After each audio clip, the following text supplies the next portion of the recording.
did parallel. An analogy almost. Like, Like asking, okay, failure's terrible. Is that like saying that falling down when you were learning to walk, was that a catastrophic mistake? You shift it from terrible event to necessary part of development. The emotion tied to terrible often just evaporates. I see. Changing the whole category it belongs to, that makes the process much clearer. Okay, and the last one in this section, number 7, analogy metaphor, using stories or symbols. Right. Using indirect symbolic language to shift the emotion attached to the belief rather than just the logic. Give us one for failure is terrible. Well, you could use something like, does a seed that decays in the soil fail, or is it actually going through a necessary transformation to grow into a tree? The metaphor reframes the whole idea of decay or failure as essential for growth.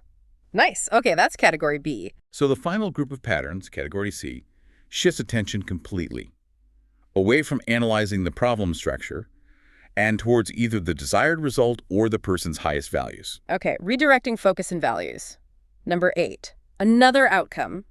This sounds like the classic pivot, right? Stop dwelling on the negative. Exactly. Instead of getting stuck on failure is terrible, you immediately redirect their focus to a preferred alternative. So you'd say, Something like, okay, I understand you feel that failure is terrible, but look, instead of focusing on the failure part, what result would you prefer to achieve here? Is it success? Or maybe learning something new or achieving mastery? You redirect the mental energy towards possibility. pulling focus towards the goal. Okay. Number 9, hierarchy of criteria. This sounds complex. Reorganizing values. It's about using their own value system to make the limiting belief less appealing. You find out what's really important to them. Like, say, freedom or security. Perfect. Let's use freedom. If someone values freedom above all else, but they're stuck on failure is terrible, you might ask. Okay, but doesn't avoiding failure at all costs? Doesn't that also prevent you from taking the risks you need to gain the skills and experiences that would ultimately make you feel more free and independent? Ah, so you create a conflict. The fear of failure now gets in the way of their highest value, freedom. Exactly. You leverage their own hierarchy against the limiting belief. Clever.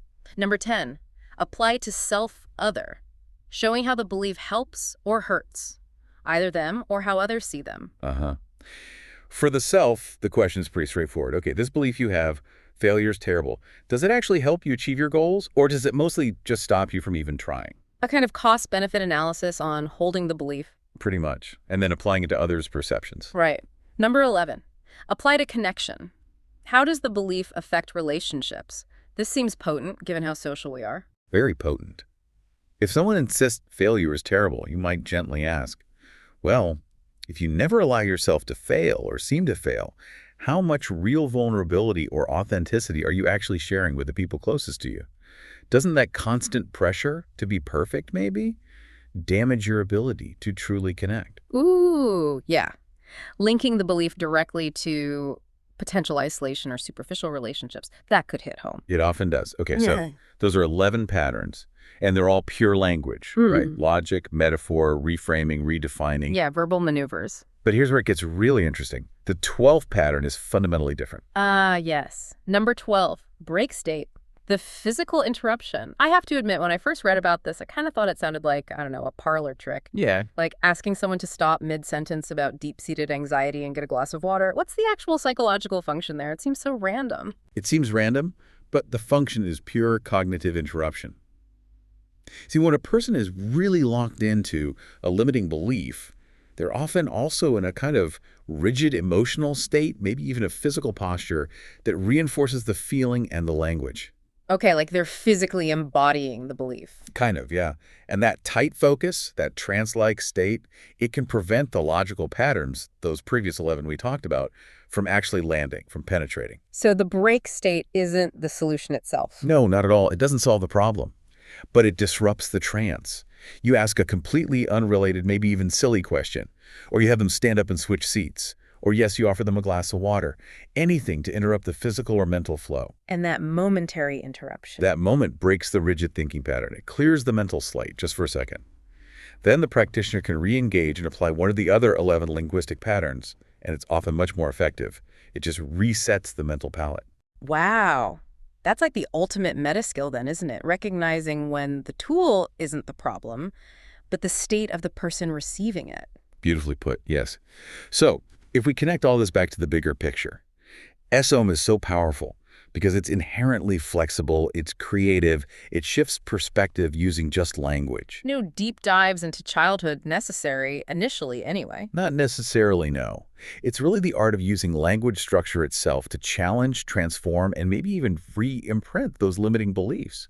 The goal is opening up new pathways for how you think and ultimately how you behave. And the applications, they go way beyond just formal coaching or therapy, right? Our source material talks about negotiations, sales, leadership. Oh, yeah, absolutely. And Yeah. critically, everyday communication, Yeah. especially the conversations you have with yourself. That internal dialogue, yeah. So this deep dive, it really gives you a clear framework for spotting that restrictive X, Y, or X leads to Y pattern in your own thinking. And 12 distinct ways to take a sort of conversational crowbar to it. Right. You're now equipped to see how you structure your own reality based on the words you choose to use. And you have 12 specific linguistic tools to help ensure those structures are empowering you, not limiting you.